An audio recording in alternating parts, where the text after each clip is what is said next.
Hey everybody, Scout Crafty here again. Mishmash Monday. Hope you had a great weekend. It was a beautiful weekend here. We had some nice weather up to Sunday. Got a little bit of rain. Few things to talk about. I had some things I had to cut out of the last video that I wanted to include in this video. I hate to just throw it away, you know. Some people asked about that drill that I bought last week, if it worked. So I got some footage on that. Let me throw that in right now. Okay, this is the drill in question. It is a Stanley drill, but I believe this was branded Victor.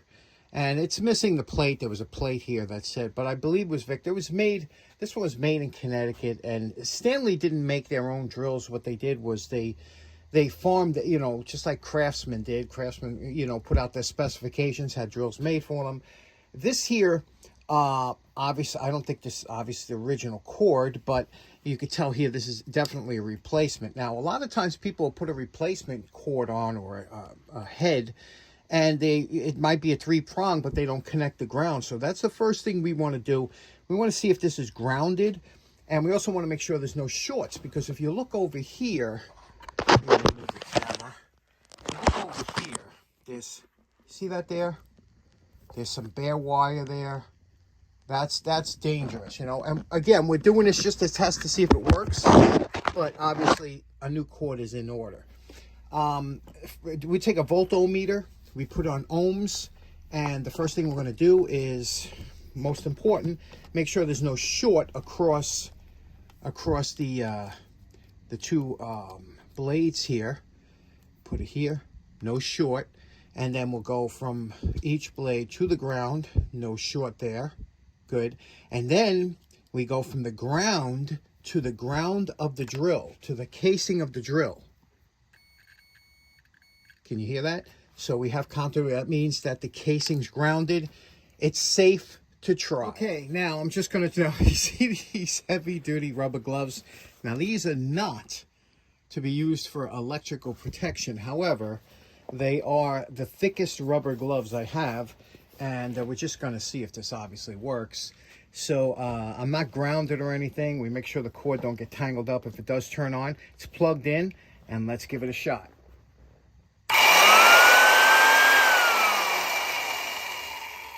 You know, these things, they run forever.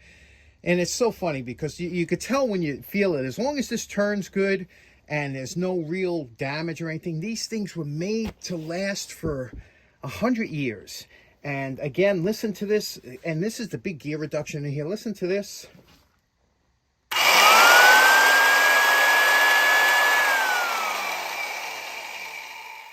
Beautiful. A lot of guys were saying you got to be careful, you could break your arm, and they're exactly right. The torque on these drills can really screw you up, you know. That's why they had this cap in the top here. It's unplugged now. This cap was where you would fit in a pipe. A piece of standard plumbing pipe would fit in there, and you could have it go 2 feet or whatever, and that would give you some leverage to try and hold this beast back, or else mount it into some kind of drill. But look at the plate thickness on here. Look at the thickness. These were before they knew everything was overbuilt on these drills. And that's why I tell you, the weight of this thing at 15 pounds, this is like solid steel. It was extremely overbuilt, and that's what makes these so beautiful, and they'll clean up nice. And will you use it? Absolutely not. I mean, what are you going to use it for? Unless you're trying to drill into the side of the mountain, maybe put some dynamite in, maybe you would use that. Okay, next up, I told you when you, your best projects that you're going to work on is when you come down the shop and you say, what do I feel like doing? If you don't feel like doing a certain project, you're really not going to get great results. So you have to be into whatever you're doing. So a lot of times what I do when I'm ready to come down to make a video is I walk around and I pick up a tool and I say, do it. And then all of a sudden it'll come to you. But today I woke up, I just felt like doing a pair of shears. Scissors, you know, tailor shears. So let's get to it. Okay, so when I knew I wanted to do shears today, or some kind of tailor scissors, I go with, this is just on the to-do list, you know, like I got a bunch of these that need to be done. I got, you know, a bunch more, but these are in the top box that I had, and you could see here, I got to pick from one of these 3 to do. So this one here is a curved one. You don't see too many of these curved type shears. Very interesting. They work good. And so it's between these two, okay? Now, here's the two differences. One, I like the thicker the better for me, but I got big mitts, and for me to fit into a pair, some of them I can't fit my hands into, but these fit nicely. They have a nice screw, but there's some serious damage. These are a pair of Klaus. I don't know if you could see that there. You see that? Klaus. And that's an accent I was kind of putting on there. Now, you see over here, it's got some serious pitting over here, some deep pits over here. A little bit, you know, a little bit to do. Here, a little bit thinner shears. No name on these that I could see. And look at this. Somebody buggered up. Now, I was just recently told that that means something different in the UK. So, but here in the States, it's legit. It's a legit word. Buggered up means to foul something up, or it has no perverted or you know, distasteful undertones here. So I apologize if that carries over differently in the UK. So you could see here, this one here is somebody, I don't know what they did, banged it down. So, but there's no name on here. So I have to choose. I'll do the eeny, meeny method. Okay, I decided to go with the Klaus number 48. Again, the serious, look at that. That's some deep, you know, that's why it's fun, because now I don't have to worry about screwing it. These are kind of shot more or less, and you could see the condition here that it's over here. Boy, these are rough for wear, but believe it or not, they still do cut, okay? They still do cut. So, you know, it's surprising. I always, when I try and buy it, I always check the edges. You know, I'm not going to buy something that's totally wrecked anymore. It's just not fun to do. Let's get started. Let's take it apart. We might lose some of that lettering. I mean, it's so faintly etched, and we'll try and keep as much as we can. And let's get to remove the retaining bolt out of the scissors or shears. There's a special procedure you have to do, and that is, first you take the nut off. The nut is on the side. First you back the nut off, okay, and then you attack the screw from this side, put it in the vise, because this is threaded. So if you try and use a screwdriver or something to here to back it out with the nut still on there, you'll never do it. The nut is only there to stop it from moving once you have the correct tension in the scissors. The nut is just a keeper, so that must come off first. Okay, now the bevel or the edge on here this is where I screwed up a lot of scissors years ago when I was first learning how to do this, but you try not to mess with this in here because there is a slight concave to this, okay, so that when the blades, when they come together, they're not rubbing two pieces of steel, that just the edges are touching, and this is kind of, you know, shouldn't really be touched so much, just the edges should be riding. And if you look real closely at the profile like this, you could see that the edge of the scissor, remember I was telling you about that concave in here.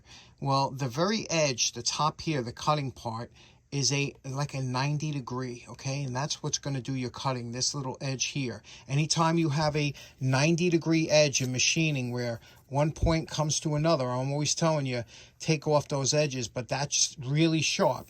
And then it has like a secondary bevel, because if you look over here, you know, it looks like here, it's a whole bunch. There's the, let me see if I can get this with the light. Yeah, there's the flat edge, then there's a secondary bevel, and then there's a third bevel. So this is a tri-bevel edge, but all you worry about is that flat thing has to be, this is the edge that does the cutting. The secondary edge is just a fade away to give the first edge strength, and then just the way down. So you could literally make this curved up to that flat edge, you know, it's up to you, but this is the way they grind them at the factory. You can see here, this one has some pitting over here, and again, over here we have that, but this is the post-white brush. Now, the next thing to address is the handle. This is what's called Japanning. Japanning is it was a thick, kind of like a varnish shellac type that was on there. Now, the wire brush will take some of it off, but you'll see that it starts to kind of just feather the edge, and it makes it hard to get off. So sometimes what you got to do is you got to scrape this off. So I use like an old X-Acto knife and try and scrape some of this paint off. It'll come off here if you get the right angle, and you could get most of it off, and then the rest, and you know, you could use paint stripper at the end, but I try and get as much off as I can without using any of the that stuff. You can't buy the good paint stripper anymore, but try and scrape this off like this without making gouges, and then go with the wire brush, and you're gonna paint it anyway.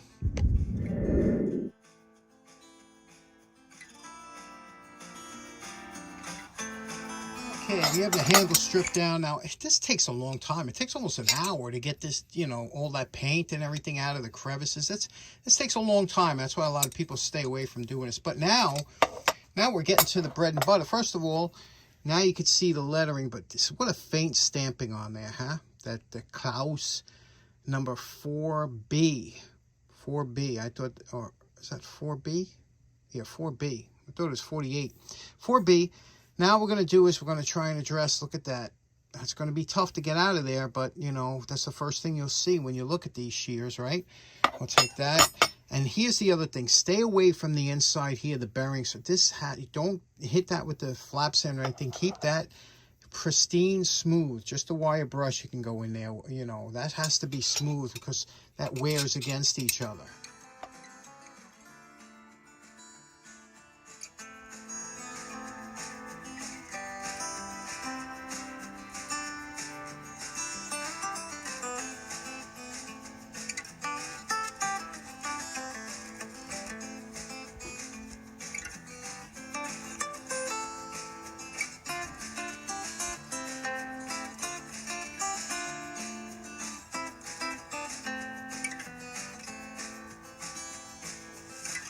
Okay, now we're at the point where we put it back together. We just did a quick assembly, and we didn't lubricate it or anything. But now we take a look at our work, and the reason we do this is because before you paint it, you want to make sure that you might have to tune up the edge or something like that.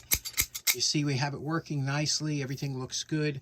I wanted to do this in a different color this time, but unfortunately, the casting on this isn't so great. So I'll do it with my brush enamel, which makes it look very much like Japanning. And I'll put that on the furnace, and when the heat comes up, this will oven bake, and I'll leave it there for a couple days. You can see how it sounds. Let's give it a test run. I did all the edges here, took it down so there's no sharp areas, and looks nice, right? Let's see what it sounds like. Let's see how it cuts. We'll try some. This isn't really cardstock, but you can see here what it is, and you can see here it does very nice cuts. You can get very thin cuts out of this. Very nice. And now we'll try something.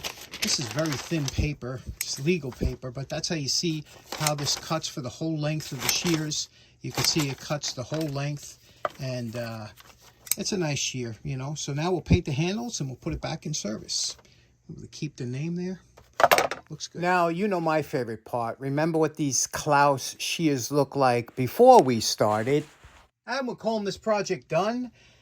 Very happy with the way this came out. Again, this one was kind of trash, remember, with the pitting and everything, but it looks very respectable now. You know, this looks very much like Japanning, this enamel paint that I use. It's Rust-Oleum brush on, but if you put it on thick, you know, and it really gives you a nice feel. It feels like a coating. And they used to dip them, I think, and so, but this is as close as I can get to Japanning. It looks very nice, very authentic. I lithium greased the inside underneath the screw. This swivels nice, and I have to tell you, there's so much I really enjoy when you get a nice pair of shears that's comfortable, and you could just, you know, you sit here and you could just cut slivers off of whatever you want to cut. You know, it just cuts so nice, and you can make these really thin slivers. See what I'm talking about? You can make these. It's just really nice to deal with the sharp shears, and this one's in the can. Always fun to do a pair. Okay, so in closing, by the way, this Wednesday, the 26th of October, 2022, we'll be meeting up at the Frank Brush Barn in Smithtown, Long Island for our tool meet. This will be it for a couple months. We don't meet in December. It's usually every other month. So if you're in the area of Smithtown, Long Island, between the hours of about 6 and 8 p.m., we have a great little tool meet. Stop by. It's always fun. There's always a lot of stuff to buy. I'll show you what I picked up or what was going on Friday's video. But anyway, thanks so much for tuning in. Hope you have a great day. Hope you enjoyed today's project. Take care. Bye-bye.